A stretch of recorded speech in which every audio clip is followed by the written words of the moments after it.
Provisions to ensure equal pay for equal work have been in place for decades, but a step change has yet to happen. WTW provides employers with confidence that their pay and benefits are fair and equitable, not just today, but into tomorrow.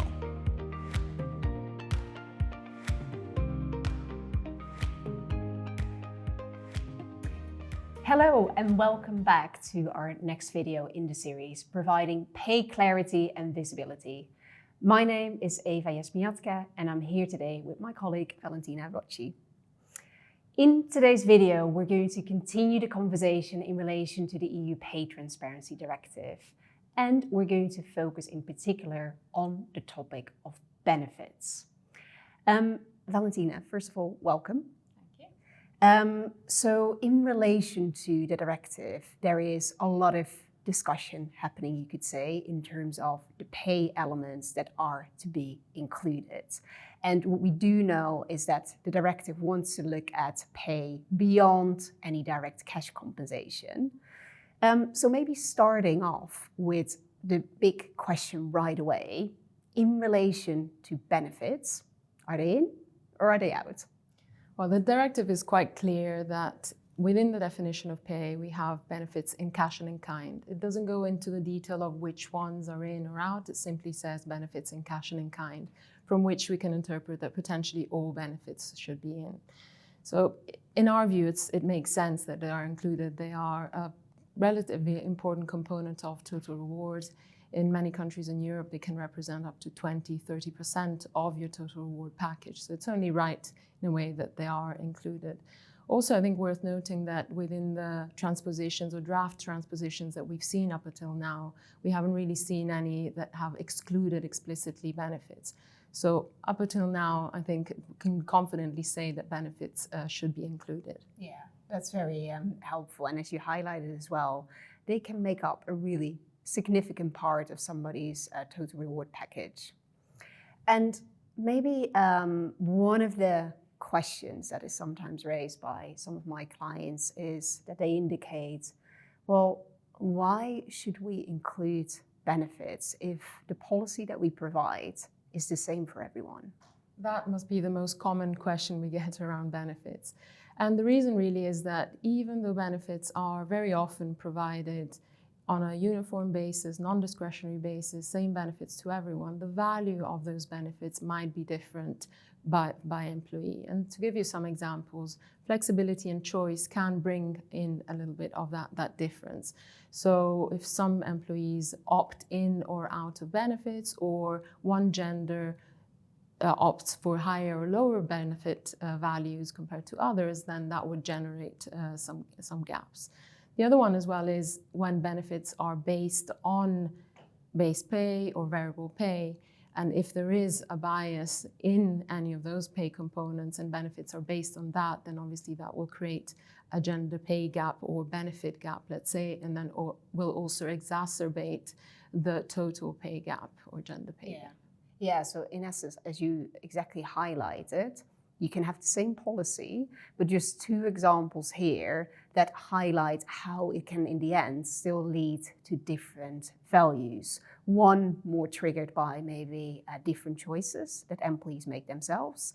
The other by almost the gap that you might find in, for example, base pay, and that's then translating through and maybe even getting bigger when you look at the total pay components. Exactly. And there are as well differences, explicit differences of benefits being offered to different employees, either at the eligibility or the design of the benefit is different for different employees.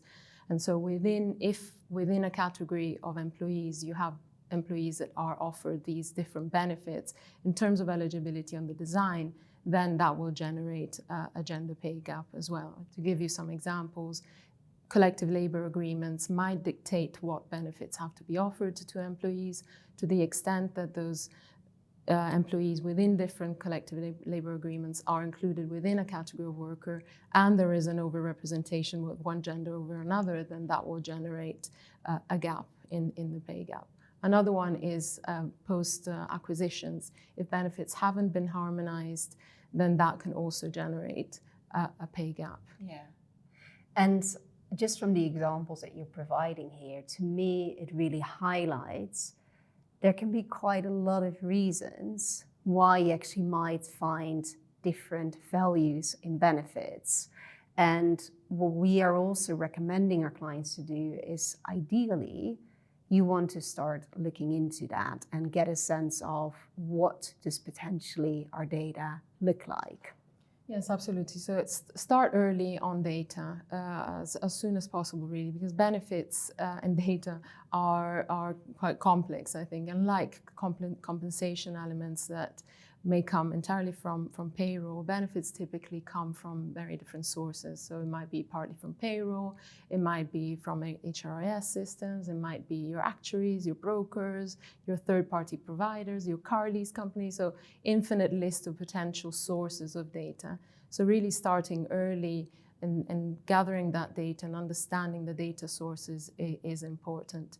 There's also two types of data we have to consider. There's the sort of the what are we offering, so the qualitative data and understanding what is offered to who, what are the key design features of those benefits and the eligibility conditions of those benefits, and then needed for the analytics side of things.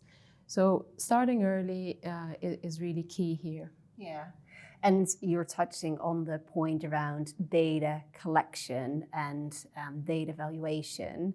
And I think it's fair to say that this is probably one of the most commonly highlighted challenges for organizations, because for a lot of them, this might be new, something they haven't even done or thought about before. So from your experience of working with organizations on this, any advice from you in terms of how to maybe address some of those challenges that they experience in relation to data collection? I think the answer is really pragmatically and considering both the materiality of the benefit as well as the ease in obtaining that or difficulty in obtaining some of that data and balancing out these two. I'd say that if all your benefit values come through payroll, whether it's a very material benefit or not, I don't see any reason why you wouldn't include all of them. If, on the other hand, there are complexities in obtaining that data or coming up with a value per employee, which is ultimately what you ideally would be aiming for, then there's where materiality might come in. And so you might go to more effort into understanding that value and coming up with a valuation for a retirement benefit, for example, which is typically more material than something that is a lot less material. To give you an example, some of our clients were asking about vaccination policies, or business travel, where they have one big lump sum value that is paid to the provider, and they're confident that the same benefit is offered to everyone. So in that situation, it might make sense, instead of going to the extent of trying to calculate what the actuarial value is for each of those benefits per person, is to divide just the overall value of the benefit by the number of employees that are eligible to that benefit. So it's about finding the right balance between materiality, accuracy, and doing the right thing, really. Yeah, and on the point of materiality, is there a threshold defined in the directive? So the directive doesn't define a threshold. As I mentioned earlier, it just talks about benefits in cash and in kind. It doesn't say which ones are material or not. Based on our experience in benefits, typically those that are more material tend to be retirement benefits, healthcare, cars, for example. But it will very much depend on the country. In some countries where state healthcare is very good, employers might provide very little in terms of supplemental healthcare. In that situation, your healthcare benefits might be non-existent or minor, let's say. In other countries, very much the opposite. So it really depends a little bit on the country. The other thing as well, it depends on the company. Some companies might have a policy that is a total reward policy that is very lean on benefits and focus more on compensation and variable pay. Others, the opposite. So it really depends a little bit on the country, the company policy, and as well your overall compensation and pay practices and policies. Yeah. So, and how material is that benefit in relation to the overall compensation as well. Yeah. And as you highlighted, there are a lot of potentially dependent factors in there, and there might not be a one-size fits all approach for an organization, and they really might need to look at it more at a country by country level. Exactly, yeah. So there are some principles that are sort of the same principles across all benefits when we talk about understanding where are those possible risks and benefits and those in generating those gaps, and the valuation principles might be the same across benefits and across countries. But you do need to look at it in detail by company by company. Yeah. And I know that you've been doing a lot of thinking, but also a lot of work in relation to this topic. And from the work that you have been doing with some of your clients, are there any emerging themes or any sort of specific findings or issues that you would highlight that companies potentially need to be worried about? So if we're referring to the areas that are generating more of those gender pay gaps, I think there's one area particularly, which is flexibility and choice, which I mentioned earlier. We are seeing, as we run the analytics, that there tends to be, in some countries more than others, a bit of a gender bias in terms of who opts in or out of benefits and who chooses lower value benefits. And this generates a gap. It's potentially an objective reason, because you've offered as an employer the same benefit to everyone, and it's down to the employee whether they've chosen it or not chosen to opt into that benefit. But it is a reason why we're seeing some of these gender pay gaps. The other one is M&A and post-acquisition benefits that haven't been harmonized.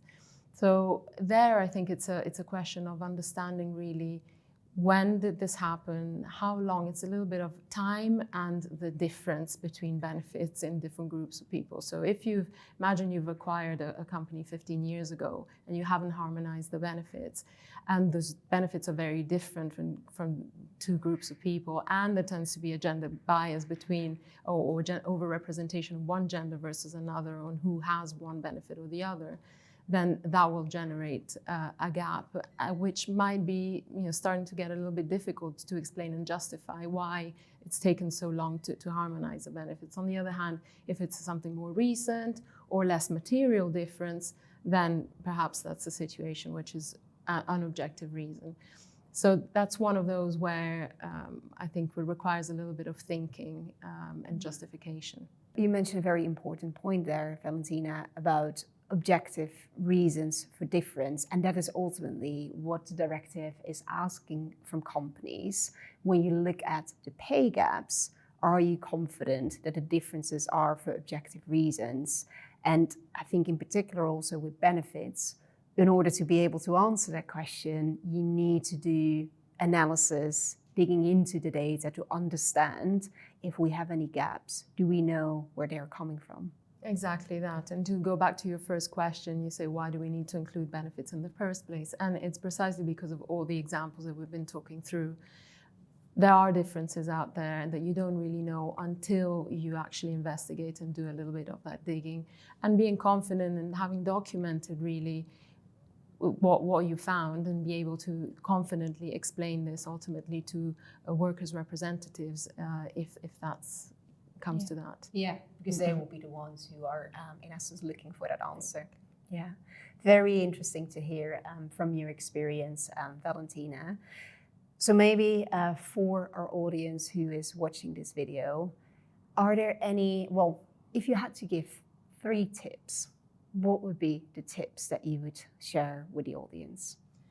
So firstly, I'd say start early. There's no reason to wait. One thing that we hear constantly is let's wait until the member states have transposed into legislation. It might be too late by then.